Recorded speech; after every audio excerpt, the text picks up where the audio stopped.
I'm sure I don't need to introduce this lady to most of the people here, but this is Janet Kuypers. She's a force on the poetry scene wherever she goes to. She's been an editor, a publisher, a host, a poet, a widely published poet, a popepreneur, and we're glad to have her here tonight. And Chicago misses you, and thanks for coming home. Oh, thanks for having me back. Thank you. This is Janet Kuypers. Let's give her a big, big round of applause.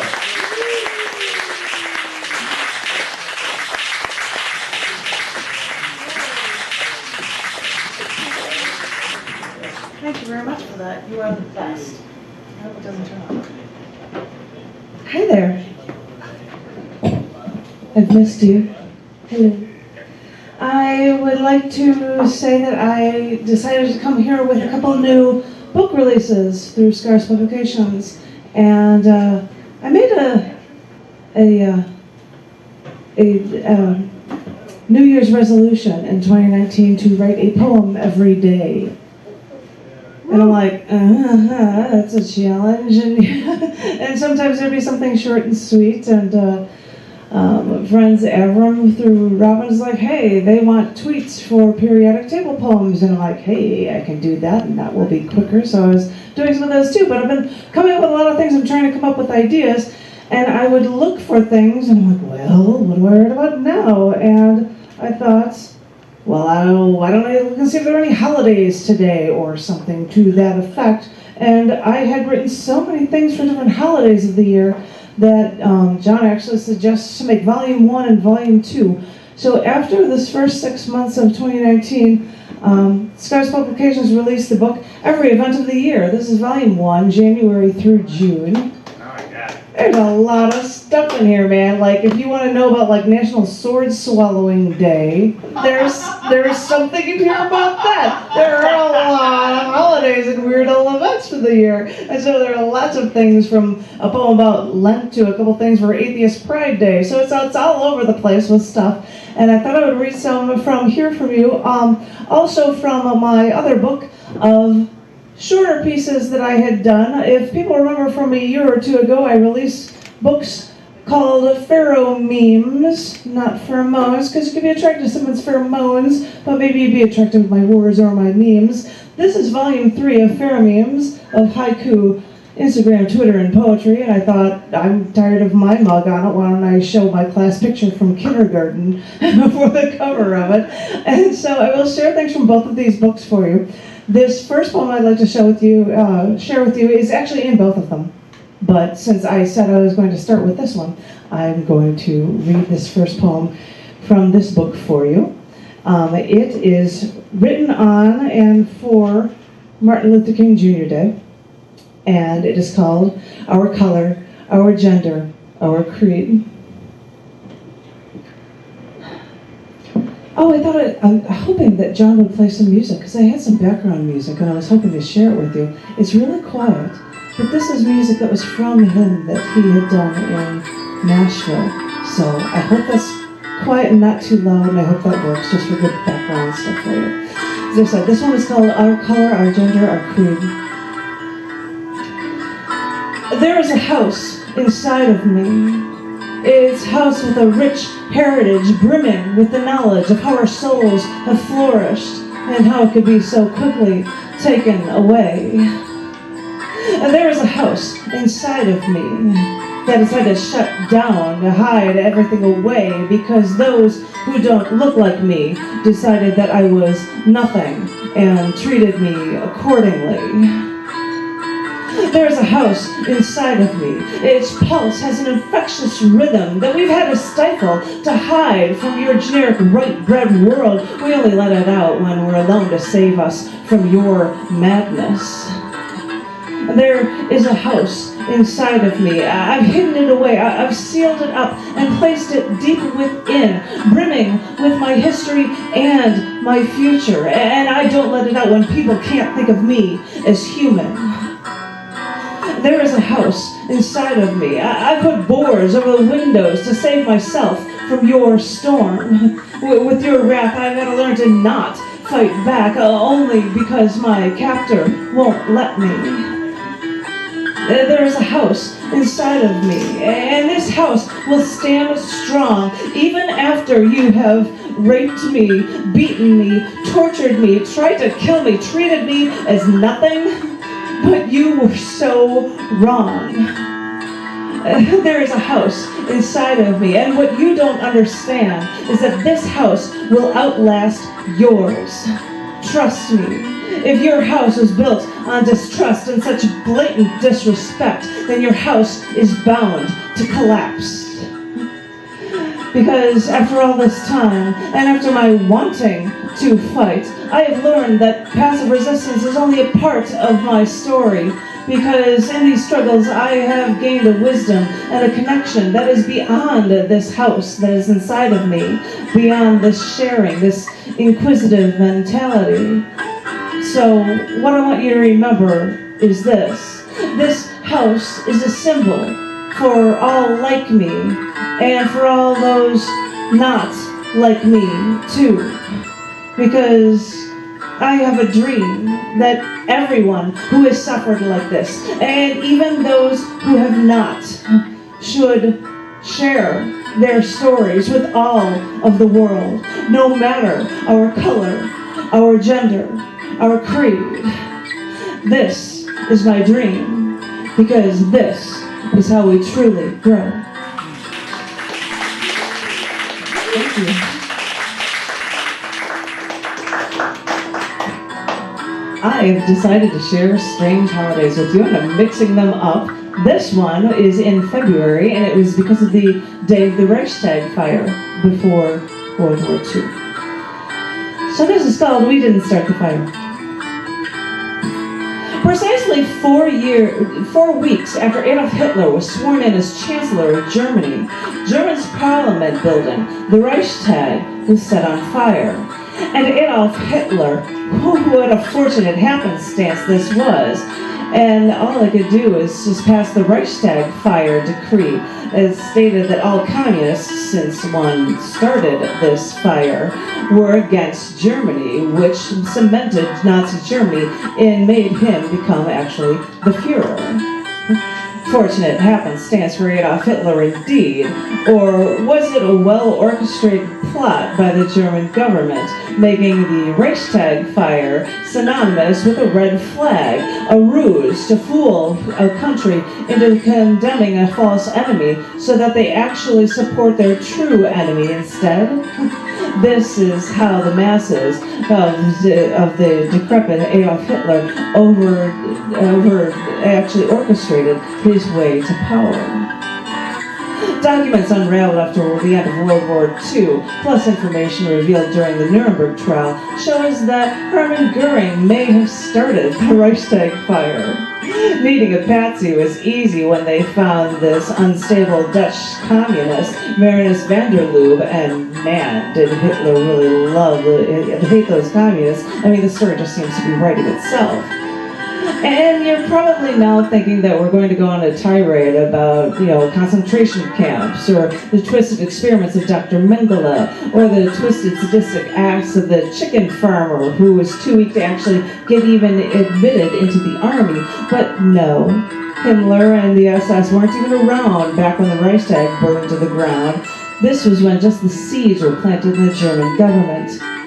The seeds no one wanted, but after defeat after World War I. However, those seeds were planted and growing deep within the mind of Hitler, whom no one fully understood, even when he wrote his rambling diatribes in Mein Kampf, while serving his prison in for ducking and covering instead of actually fighting after the beer hall putsch. But don't think that they didn't aggrandize his failed attempts to overthrow the government, because this megalomaniacal savior was what the women all flocked to and adored. And maybe that was why he could never actually marry a woman. He was only married to the fatherland, which may explain his quote-unquote love affair with his niece. But after she killed herself 2 years before the Reichstag fire, Hitler only settled for meek women that were well hidden. On the surface, the rise of Nazi Germany only existed because of a series of curious and fortunate happenstances. But look into each of these inexplicable events, and a different story unfolds altogether, of careful planning, of careful propaganda. Because even Joseph Goebbels, the propaganda minister, said that his best propaganda was Adolf Hitler himself and creating that short-term myth.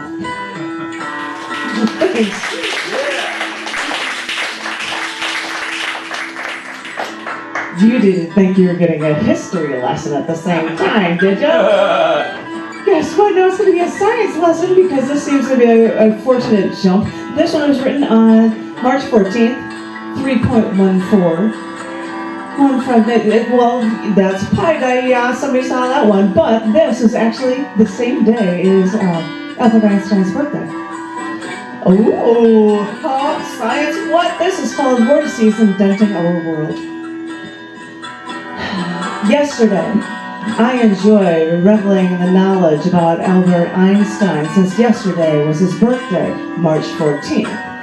And I was sitting there and I was reflecting on his past and on his scruffy misdemeanor. I mean, why even worry about grooming yourself when you actually are defining the laws of nature?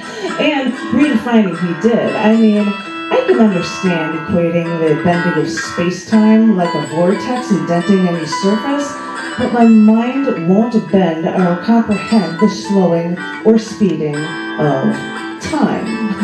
But then again, I'd only be able to see that for certain if I ever actually got too close to a black hole, standing on one piece of this uncertain, unchanging thing to change in the first place. So I'm not even going to worry about it anymore. But anyway, as I was saying, yesterday was a great day for reveling in science, thanks to a man who had to leave Nazi Germany, fearing his formulas would actually be created, used to help annihilate the entire history of mankind.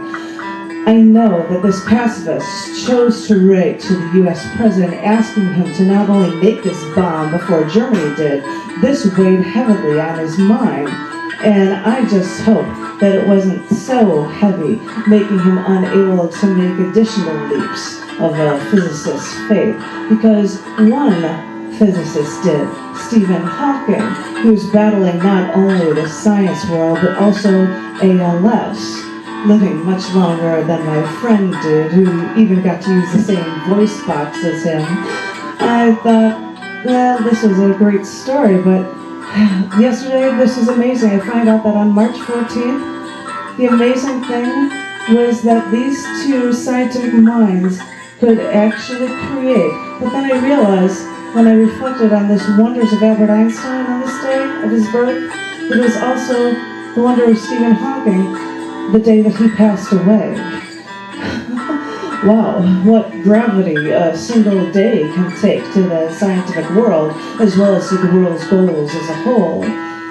One day, a day most correlate now with the beginning of the number for pi, but 3.14 is also a day that means much, much more than just equations. It is also more about the greatest recent scientific minds opening the world to more than just equations. Trust me.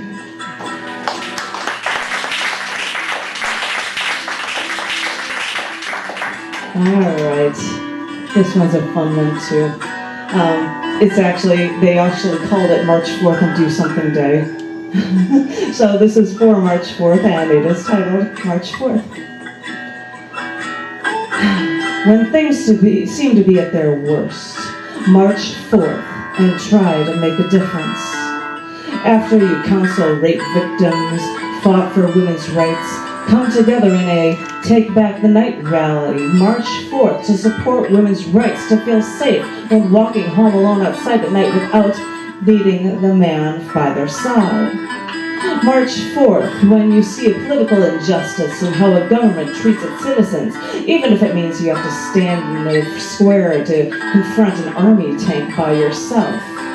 March forth for your rights. It gives you strength, and hopefully, maybe, the government will actually notice. Collect money from support for the marching forth to help your loved ones who suffer from breast cancer, diabetes, ALS, AIDS, Feel free to march forth confidently into your boss's office as a woman and you know you deserve more pay for better than equal work against your male coworkers. March forth to get answers when your family hides truths from you that you are positive you have the right to know. It may torture you to learn these things, but it may be something you don't want to believe, but knowing this truth is worth 1,000 marches, because this is really the most dignified, the most stable, even the most healthy way to start to make change. Thank you.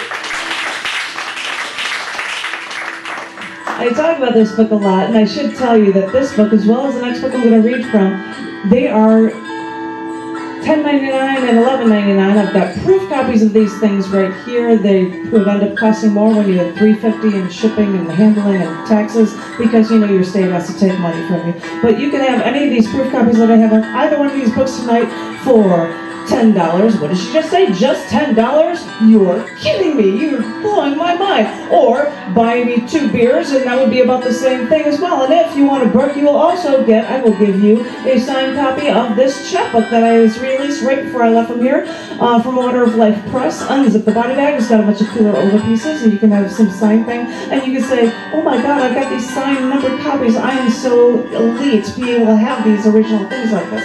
Sorry, I'm done selling my stuff. But before I go into the second book, I thought I would share with you a poem that I just wrote while on the road, which is why I don't have a hard copy of it. And it is actually something I am going to be doing at a feature in 2 days in Dripping Springs, Texas. You heard me right, Dripping Springs, Texas. And it is going to be the first poem, and because it's all about journeys and the like, so I'm going to give myself some train sound effects to go along with this. Hopefully it'll work for you. This is called Journeys on a Train.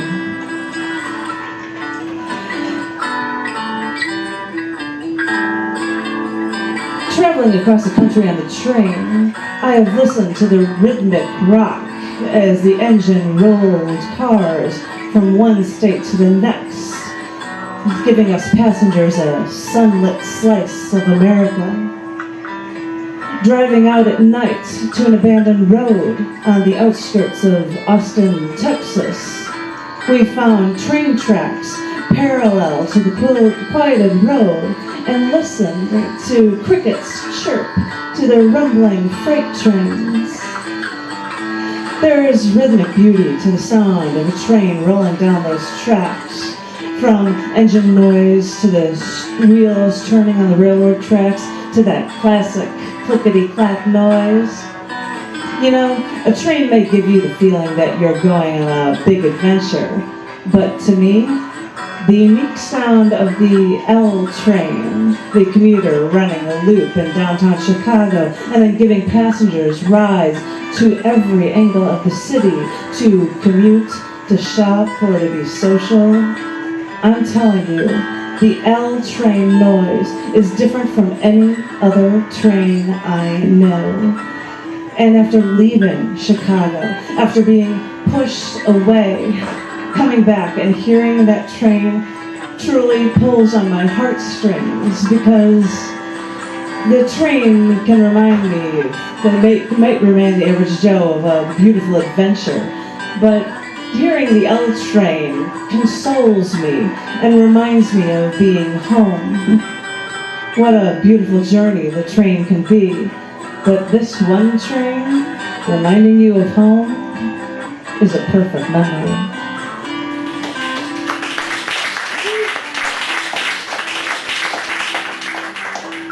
Because you're all from here, you're probably thinking, I can't stand that L train sound. What are you talking about? But, you know, you're going to miss it in time. Trust me. But anyway, I was going to share with you a couple poems from the other book, my Pharaoh Names book. The beauty of this book is not only are there longer poems in it, but also shorter ones. And with it, there are large images. I will just happen to open up. If I've got Instagram photos that are up on Twitter or whatever, I've got them in here too. And if I've got these shorter poems. I thought, why not make them all 14 points instead of 12 points? Oh, they're much easier to read, especially in lower light in a bar like this. So I was going to share with you a few poems randomly from here for you. I don't even know if I should give titles.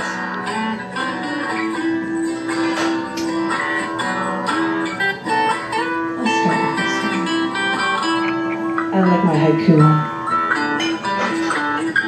A poet walks into a cafe, saw haiku poets,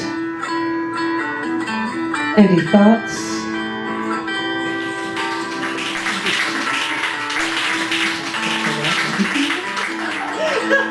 the haiku one, exactly. This one, actually, I am going to read for you. It's a longer poem. And afterward, and you will get why, I'm going to grab my phone and I'm going to turn around and take a selfie of myself with you guys all in the background. And if anybody's got a cell phone and wants to do the same thing, and my camera might actually catch it, I would double plus love it. You have no idea. Because this poem, and in fact, there's a picture of me reading it once in my life where I'm doing a selfie with the audience doing a selfie at the same time. This poem is called Popular and Useless. A part of us wants to be famous. We want everyone to know and love us. If I'm wrong, explain to me the selfie stick. But think about it. The most popular things, I mean more popular than people, are products. Coke, Harley, Kodak, Levi's, Nike, even 7-Eleven. And all these things are so much more known than you or me. All these things are so popular, and they're also empty. They have no substance. So maybe the selfie stick was a good idea anyway. It actually made sense. If we could all be more popular, if we all want to be more famous, maybe we've got to learn to take our cues for being perfect by being generic and having no substance at all. So let's get the show on this road, and time to turn your camera toward yourself. Open your smile wide, but don't smile too hard because you want to be wrinkle-free. And then you have to have that perfect smile and keep your eyes wide open, but don't squint too much because you have to look picture perfect for Facebook, Twitter, Instagram, Pinterest to show everyone on the surface how you're so picture perfect. But don't bother looking for anything under the surface. Just inject botulism into your face so you can't even show any expressions, because nothing is too far for actual surface beauty. So you want to be known? Then just focus on your outsides and don't even worry about the insides at all. I gotta do this one. I'm going to take a selfie, you guys. I have no idea if it's gonna work. But the nice thing is my shirt says the same thing on the back. So oh my gosh, you guys are so well lit. This is double plus cool. On the count of 3, 1, 2, 3, yay! I got a picture. I have no idea what I'm hearing snaps. You guys are awesome. I'm hearing snaps. You guys are awesome. Alright, let's see what other ones are shorter ones in here for you guys. This one is called Quickly Judged. You say you see the writing on the wall, but read between the lines, because when I ever make my mark, I give meaning to that space themselves. And sometimes I scribble more in those tiny spaces that you can see from afar. Even when you take my page, you read and you think you've got me figured out. But how wrong you are when you just glance at the lines of text on ruled paper. You should know that I write between the lines, and I even scribble on those margins. You thought I was so simple, that basic, that I could be so quickly judged. But you only glanced at the writing of my life, and as I said, you never read between the lines to see the true me, where what the things I write about can sometimes even jump off the page. You say you see the writing on the wall, but you only glance, like life is all about taking quick notes. A private investigator might not even be able to research me enough to get the true meaning. So, the next time you see that writing, go ahead. Look closer.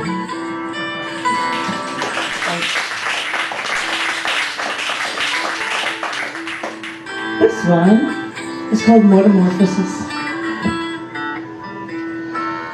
Play me some Erasure dance music.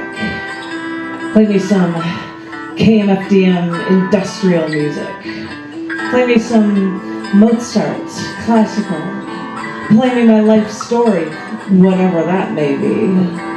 I dyed my hair dark brown. That dark brown hair, I dyed it yellow blonde for years.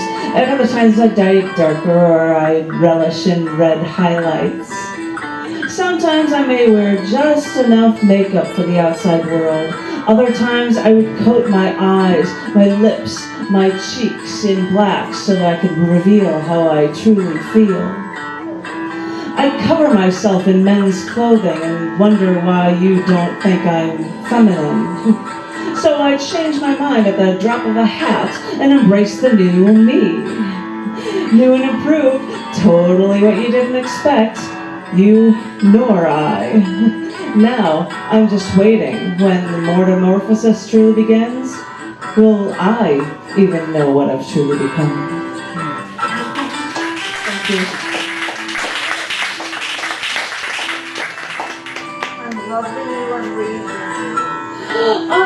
Ben, come up here and I give you a hug. She's laying me in it makes me sob. Oh, it's very good to see you in the book. Thank you. Okay, well, here for it. They will I think I'm gonna listen to you tonight on YouTube. definitely. Awesome. Thank you. And thank you for coming, Annabelle. I have two more for you. One is a longer one than this because I'm talking about Chicago. And this one is called... and this one is called Old Stomping Grounds. Stories have been told that when the Chicago Mafia would dispose of bodies a century ago, they would bury them in what is now forest preserves in Chicago's southwest suburbs. A few decades after the Chicago mob had made its mark, scientists developed a first self-sustaining nuclear reactor at the University of Chicago under the west viewing stands of their football stadium. Now, operations for this were only 1 year at this Chicago Pile 1, so it was disassembled and buried at one of the forest preserves in the southwest suburbs of Chicago. I doubt my dad was feeling scientific or even thinking about his father-in-law, who did jobs for the mob back in the day.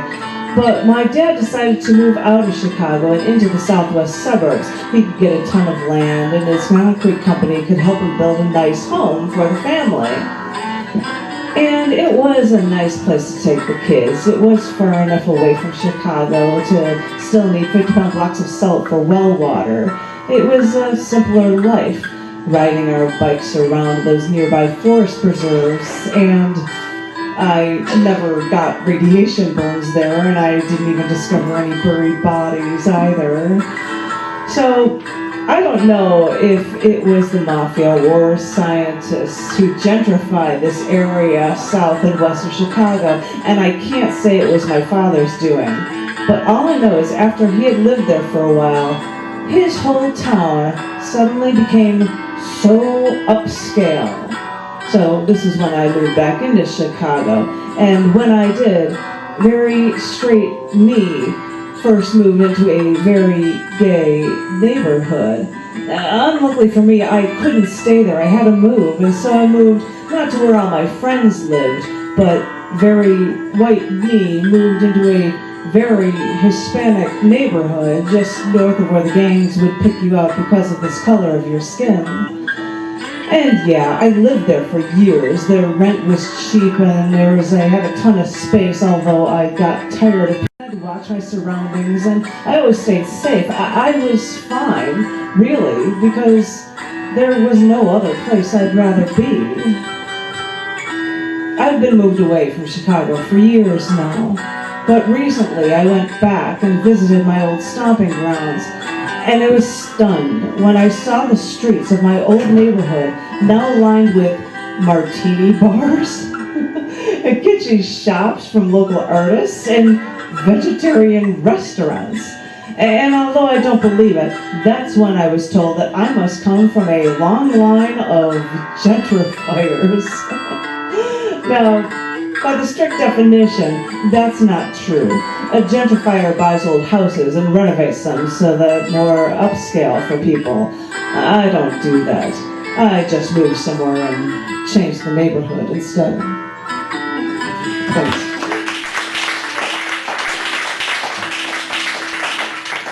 This is my last one for you guys. I love you all. I had to say it once. This piece is called Eternal, Never Ending Now. We struggle in our worlds. We contend with regular problems, and we look for relief in any way we can. We think a vacation can temporarily assuage how we feel, and it does. And then it's back to that same old grind, the same never-ending meaninglessness. I know it's hard. I know it seems hopeless. But I want to ask you, can you remember a moment in your life, can you pause and think of a time in your life, any time, where you felt at peace? It may have seemed a lifetime ago. Maybe it was at a beach at sundown, listening to the waves crash. Maybe it was sitting along a mountainside, watching little cars driving along down the roads, little tiny roads below. And maybe it was jumping into a vat of soybeans after a farmer said, "Hey, look around the farm," and all you could smell was fresh wheat and dew on all the lush green around you. I won't bring up references to bubble baths or baseball games. Just think back to what works for you and remember it. And what I want you to do is find that moment, and you may realize that times like that, it seemed to just stand still. There was no past, there was no future, there was just an eternal, never-ending now that just didn't end. And during that moment, you can't even remember it ending. It was that complete. So, if you can remember those times, if you can reflect on those times, then know that the perfect moment of completeness, of wholeness, is within you. Find it, and know that peace is with you, always.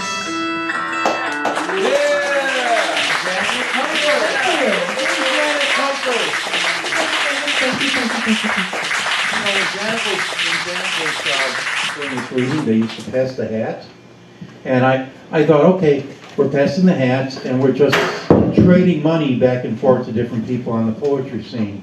But so I don't pass the hat anymore. But to support the poet, buy a book. Yes. Okay. If you can't support the poet by buying a book, buy a drink for the poet, or just hand them money. Thank you very much. Or just hand them money. Thank you. And I'm going to buy a Janet book tonight. So, Thank you. so And you get to choose which one you want, or if you got 20, you can buy 2 books. What a bargain! What a steal! You'd never get them at Amazon. But steal, yes, steal her books. Thank you, thank you, thank you. We got a couple open micers left. Thank you, Janet. You were wonderful. Thank you. When are you coming I back? did my best.